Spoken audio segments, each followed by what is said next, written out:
I never imagined that my first semester of university would be like this, lonely, unnerving, and ultimately life-altering. University was supposed to be a fresh start. I left home with high hopes of new friendships and exciting adventures, but things didn't turn out that way. Most of the girls in my dorm already had their cliques, and the days stretched into weeks. I found myself spending more time alone. Meals in the bustling dining hall became quick sandwiches eaten in my room. My evenings were often spent wandering the campus, earbuds in, trying to ignore the sting of isolation. It was during one of those evening walks that I first became aware of him. He was leaning against a lamppost near the library, looking down at his phone. At first glance, he seemed just like any other student. He had a backpack slung over his shoulder, wore a plain hoodie, and looked young enough to blend in with the crowd. But there was something about the way he watched me that made my stomach twist. He wasn't staring, not exactly. It was more like studying me. When I turned down another path, I glanced back to find him lingering. His head tilted as if he was trying to decide something. The next day, I saw him again, sitting on the steps outside the Students' Union. His face was calm but unreadable. I told myself it was just a coincidence. He's a student like me. Still, I felt uneasy. As the days went on, I started spotting him more often. In the library, outside my dorm, on the path to the lecture hall. Always nearby, but never close enough to confront. I told myself I was imagining it. Maybe I wanted a reason for my unease, a tangible fear to replace the gnawing ache of loneliness. But I knew something was off. It happened on a Tuesday evening. The campus was quiet, with most students holed up in their rooms studying. I had just finished an early class and decided to take a walk to clear my head. I didn't notice him at first. I was too absorbed in my own thoughts. But as I passed at the edge of the campus grounds, heading towards the forested area that bordered the university, I heard footsteps behind me. I glanced over my shoulder and felt my heart stop. It was him. I quickened my pace, clutching my phone. The path was deserted and the wooded area loomed ahead. I knew I should have turned back, but I didn't want to give him the satisfaction of seeing my fear. Stupid, I know, but that's what I thought at the time. Then the footsteps sped up. Before I could react, his hands clumped over my mouth and he dragged me off the path into the woods. My phone slipped out of my grasp, landing on the gravel with a dull thud. Panic surged through me as I thrashed and kicked, but he was strong, stronger than I had expected. "You've been making this too easy," he hissed in my ear, his voice low and chilling. "No one even noticed that you were gone." I thought I was going to die. My mind raced with every horror story I'd ever heard, every cautionary tale that I'd brushed off. The woods were dark, and the further he dragged me, the fainter the sounds of campus life became. And then I heard it. Voices, not far off. Young, male voices, laughing and joking. For the first time since this nightmare began, I felt a flicker of hope. "Help!"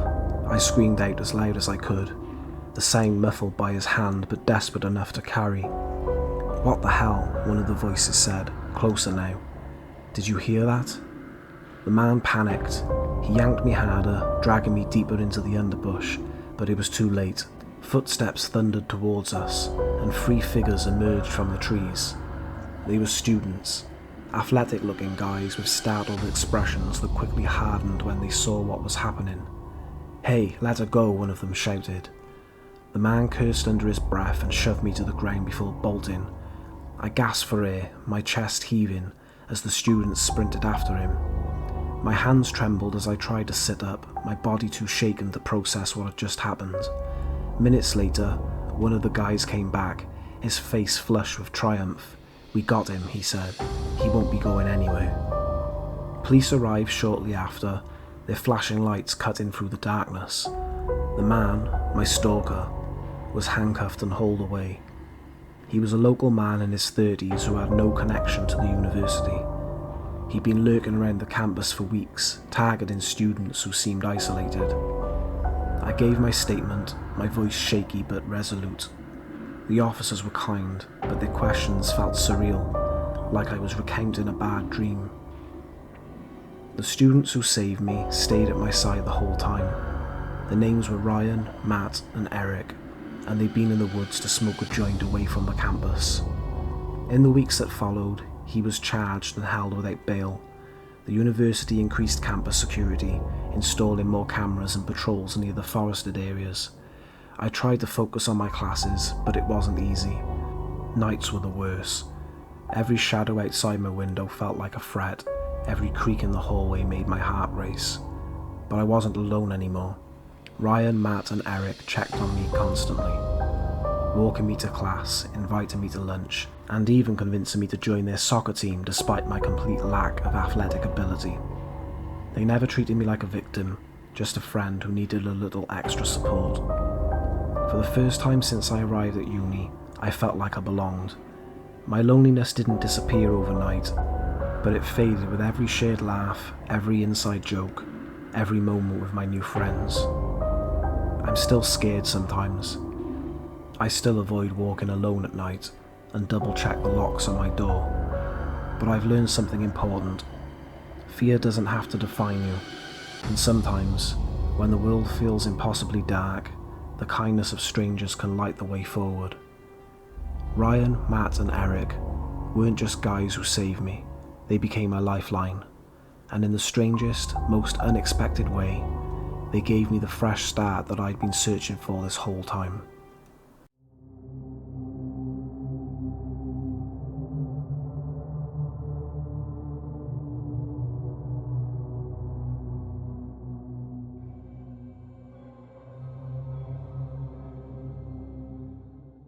My encounter began subtly, like a whisper you'd almost miss in a crowded room. It was mid-September, the time when campus life began to settle into a routine. I was a sophomore at university, majoring in sociology, with a knack for finding quiet corners in the library where the sounds of the campus life faded into the background. That's where I first noticed him. He was sitting 2 tables away, his face half obscured by a book that he was reading. I didn't think much of it. People often gravitated towards the same spot in the library all the time. But after seeing him time and time again, seated in exactly the same spot, with the same book, a faint prickle of unease crept up my spine. Initially I brushed it off. "You're being paranoid, Emily," I muttered to myself. By the end of the week, he had become a constant in my peripheral vision. It wasn't just in the library anymore. I'd spot him at the coffee shop near my dorm, his face buried in a laptop, or lingering on a quad while I walked to class. Always close enough to notice, but never close enough to engage. One night, I left a late study session in the library. The campus was quiet, the kind of quiet that magnifies the sound of your own breathing. As I walked past the science building, I heard footsteps, slow, almost calculated. I glanced back, and there he was, about 20 feet behind me. My heart thudded in my chest. I quickened my pace, clutching my phone tightly, my thumb hovering over the emergency call button. When I reached the entrance to my dorm, I turned again, but he was gone. Am I just that paranoid, I asked myself, connecting dots where there isn't any? The next morning, I convinced myself that I was imagining things. Maybe he was just another student with a similar schedule, but there was a feeling eating away inside me that there was something more to him. There was something about the way he lingered, always watching, never interacting, that made me feel exposed and vulnerable. I confided in my roommate Sarah. She was sprawled on her bed, scrolling through TikTok while I paced the room. "Do you even know his name?" she asked, not looking up. "No," I admitted, "but it's not like I can just walk up and ask him. That would be insane." Sarah shrugged. "Maybe he's just socially awkward, and you're jumping to conclusions." Her dismissiveness stung, but I didn't push it. Instead, I started making changes. I stopped staying late in the library. I took different routes to class, even if it meant showing up winded. I stopped wearing my favourite vibrant green jacket, convinced that it made me too easy to spot in a crowd. The final straw came 2 weeks later. It was a Friday night and Sarah had gone to party across campus. I stayed back, too drained to socialise.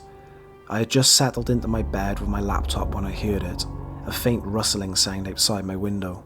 I froze. My room was on the ground floor and the blinds were drawn, but I could feel the eyes on me. Slowly, I reached for my phone and turned on the flashlight. The beam cut through the darkness outside, illuminating a shadowy figure. He ducked out of sight so quickly I almost thought that I'd imagined it. I quickly called campus security, my voice trembling as I explained what happened. 2 officers arrived within minutes and did a sweep of the area. They didn't find anyone. Could have been an animal, one of them said, as if the thought should comfort me. But when I went back inside, I noticed something that made my stomach drop. A single muddy footprint on the window ledge. The next day, I reported him to the campus administration. I didn't know his name, but I described him in detail. The dark hooded sweatshirt he always wore, and the way he hung his hair over his eyes. They assured me they'd look into it. Days passed and nothing changed. I still saw him, in the dining hall, at the library, near my dorm, always at a distance but never far enough. I felt like I was being slowly suffocated, like I was trapped in an invisible cage. One evening, I decided I couldn't take it anymore. I marched straight up to him in the library, my heart pounding so hard that I thought it might burst. "Why are you following me?" I demanded, my voice louder than I'd intended. Heads turned, but I didn't care. He looked up startled. His eyes were a dull grey and his expression blank. "I don't know what you're talking about." "Don't play dumb," I snapped. "I see you everywhere I go." He didn't deny it. Instead, he smirked, a slow, unsettling twist of his lips that made my skin crawl. "Maybe you're just seeing what you want to see." I stormed out, shaking with a mix of anger and fear. That night, I slept with my desk wedged against the door. Sarah finally took me seriously after that. She started walking with me to classes and waiting with me outside the bathroom if I needed to go. But the tension was taking its toll. My grades were slipping and I felt like I was losing a piece of myself. Then, one afternoon, I came back to my dorm and found an envelope slipped under the door.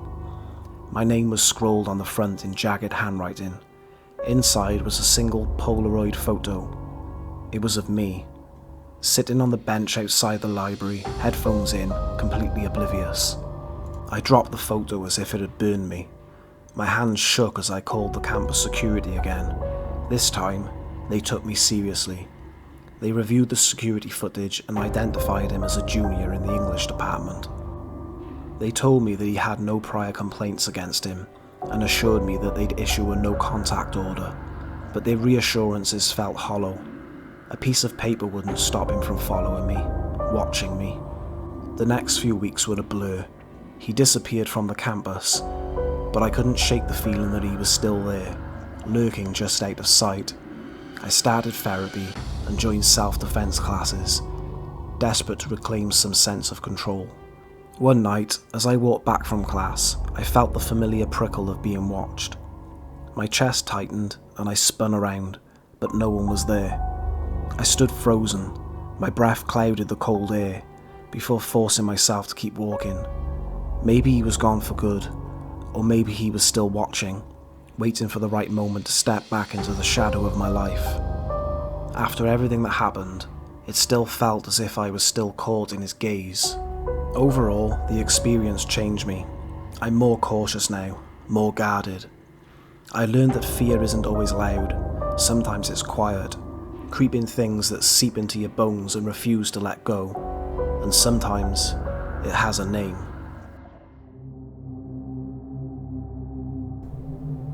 Alright guys, if you made it this far, thank you so much for watching. I hope you enjoyed the video. Please like and subscribe, and I'll see you in the next one.